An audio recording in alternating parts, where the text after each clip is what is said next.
تو ایک زمانہ لمبا گزرا، بڑھاپے کی عمر تک اولاد نصیب نہیں ہوئی۔ اب عمر ایک روایت میں ہے 80 سال ہو گئی، ایک روایت میں ہے کہ 99 سال، ایک روایت میں ہے کہ 100 چلر سال۔ اتنا زمانہ اولاد نہیں ہوا۔ ابراہیم علیہ السلام اللہ کی ذات سے مایوس نہیں ہوئے، برابر اللہ سے دعائیں کرتے رہے، دعائیں کرتے رہے۔ جب بڑھاپے کو پہنچے، جس عمر میں لوگوں کا یہ خیال تھا کہ اس عمر میں اولاد کا ہونا بڑا مشکل ہے، اللہ نے اس بڑھاپے میں ابراہیم علیہ السلام کو خوشخبری سنائی کہ ہم آپ کو اولاد دینے والے ہیں۔ جب یہ خوشخبری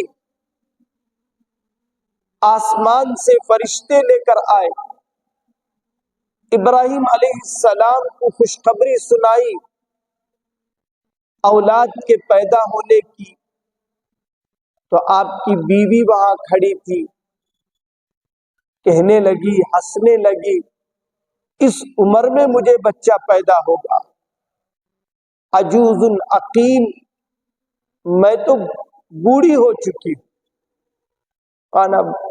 اور میرے شوہر بوڑھے ہو چکے ہیں۔ اللہ تعالیٰ نے ابراہیم علیہ السلام کو اس عمر میں اولاد دے کر سمجھایا،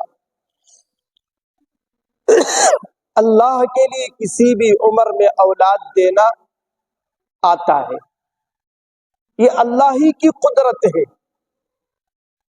اللہ سے مایوس ہونے والے پکے اور سچے مومن نہیں ہوتے۔ اب اولاد جب بڑھاپے میں ہوئی تو بڑی محبت تھی اولاد سے، چلنے پھرنے کے قابل ہوئے تو اللہ نے کہا، ابراہیم تم اپنے بچے اسماعیل کو اور اپنی بیوی ہاجرہ کو مکہ مکرمہ میں چھوڑ کر آؤ۔ بہت تفصیلی واقعات ہیں۔ حضرت ابراہیم علیہ السلام مکہ مکرمہ لے گئے۔ اس وقت مکہ مکرمہ ایک ایسا علاقہ تھا جہاں دور دور تک انسان تو انسان، کوئی پرندہ، یہاں تک کہ کوئی کیڑا مکوڑا بھی وہاں نظر نہیں آتا تھا۔ اطراف پورا پہاڑی علاقہ تھا، اور کعبے کی بنیاد تھی، کعبہ نہیں تھا۔ ایسا لق و دق علاقہ تھا، نہ پینے کے لیے پانی، نہ ہریالی، نہ کوئی درخت۔ ابراہیم علیہ السلام اللہ کے حکم پر اپنی بیوی کو، اپنے بچے اسماعیل کو وہاں چھوڑ دیے۔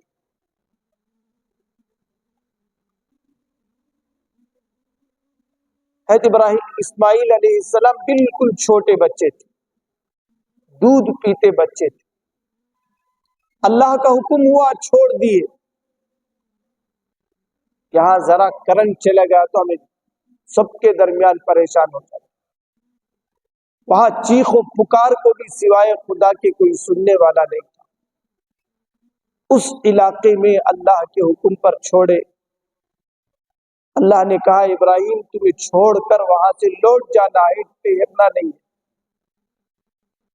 اب ہاجرہ نے دیکھا کہ یہاں چھوڑ کر جا رہے ہیں، تو پوچھنے لگی کہ تم اپنے طرف سے چھوڑ کر جا رہے ہو یا اللہ کے طرف سے حکم ہوا ہے؟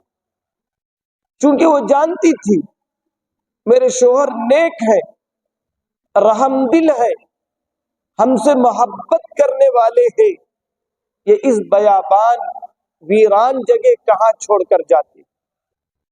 ابراہیم علیہ السلام نے حاجرہ علیہ السلام کے سوال پر کہا کہ میں اللہ کے حکم پر چھوڑ کر جا رہا ہوں، تو حضرت حاجرہ بھی ایمان ان کا مضبوط تھا، کہنے لگی جب تم اللہ کے حکم پر چھوڑ کر جا رہے ہو مجھے کوئی پرواہ نہیں، اللہ تعالیٰ میری کفالت کرے گا، میری نگہبانی کر لے گا۔ تھوڑا بہت توشہ تھا، وہ کھا کر وقت گزارے، پانی کی پیاس حضرت اسماعیل علیہ السلام کو محسوس ہوئی، حضرت حاجرہ کو محسوس ہوئی۔ عرب کی گرمی بڑی خطرناک گرمی ہے، تو وہاں حضرت حاجرہ علیہ السلام جہاں اب صفا اور مروہ جو عمرے کو گئے ہیں، حج کو گئے ہیں، وہ جانتے ہیں حاجی لوگ صفا اور مروہ کی سعی کرتے ہیں، تو صفا اور مروہ کے درمیان ایک جگہ گرین لائٹ، ہرے لائٹ سلگتے رہتے ہیں، وہاں آپ دیکھ لیں گے عمرہ کرنے والوں کو، سعی کرنے والوں کو وہاں کچھ دور تک وہ بھاگتے ہیں، بھاگنے کی نقل کرتے ہیں۔ یہ کیا نقل ہے؟ یہ حضرت حاجرہ نے اپنے بچے کے پیاس بجھانے کے لیے پانی کے لیے ادھر سے ادھر دوڑ رہی تھی، تھوڑی دور بھاگتی، پھر بچے کا یاد آتا تو فوراً آ جاتی، پھر ادھر جانب بھاگتی، بچے کا یاد آتا تو پھر حضرت اسماعیل کے پاس آتی، یہاں تک کہ اللہ نے حضرت اسماعیل علیہ السلام کے پیاس کی شدت پر پاؤں مارنے سے ہم دیکھتے ہیں بچہ جب زیادہ شرارت میں آ جاتا ہے، بھوک میں آ جاتا ہے، پیاس میں آ جاتا ہے، تو وہ اپنی ایڑی کو زمین پر مارتا ہے، زمین پر رگڑ کر روتا ہے، کبھی ان ایڑیوں کے ذریعے اپنے پیٹھ کو اچھالتا ہے۔ اب حضرت اسماعیل علیہ السلام کی اس تڑپ کو اللہ نے دیکھا تو ان کے قدموں سے زمزم کے پانی کو نکالا۔ وہ اللہ قدرت رکھتا ہے، جیسے چاہے اپنی قدرت کا اظہار کر دے، وہاں کسی کو نہیں معلوم تھا کہ پانی ہے، لیکن حضرت اسماعیل کے پیر مبارک کے نیچے سے اللہ نے اس پانی کو نکالا۔ جب وہ پانی نکل کر بہنے لگا تو حضرت حاجرہ اللہ کی ایک ایک نعمتوں کی قدر کرنے والی تھی، اسراف کو پسند نہیں کرتی تھی، دیکھا کہ پانی بہت نکل رہا ہے اور ادھر ادھر خواہ مخواہ بہہ رہا ہے، ضائع ہو رہا ہے، تو حضرت حاجرہ نے ایک کٹا باندھ دیا وہاں تاکہ یہ پانی ادھر ادھر ضائع ہونے سے محفوظ رہے۔ اللہ کے نبی صلی اللہ علیہ وسلم نے ایک موقع پر فرمایا اگر وہ اس کٹے کو نہ باندھتی تو نہ جانے زمزم کہاں تک پہنچتا۔ بہرحال اللہ کی ہر کام میں ایک حکمت ہوتی ہے، مصلحت ہوتی ہے۔ اللہ کی یہی مرضی تھی کہ حرم ہی کے اندر وہ کنواں رہے اور اس کنویں کا استفادہ اور اس کے کنویں کا پانی ساری دنیا سے یہیں سے جاتا رہے۔ بہرحال اسماعیل علیہ السلام، ابراہیم علیہ السلام، حضرت حاجرہ، نبی کے پورے گھر والوں کو اللہ نے آزمایا، تو معلوم ہوا بڑی سے بڑی آزمائش پر بھی ہمیں اللہ سے مایوس نہیں ہونا چاہیے۔ ہر آدمی کا اللہ امتحان لیتے ہیں اس کی طاقت کے بقدر، اور اللہ سے مانگ کر مایوس بھی مت ہو، وہ پروردگار جانتا ہے تمہیں کب دینا ہے، کتنا دینا ہے، کس طرح دینا ہے، سارا علم اللہ کے ہاتھ میں ہے۔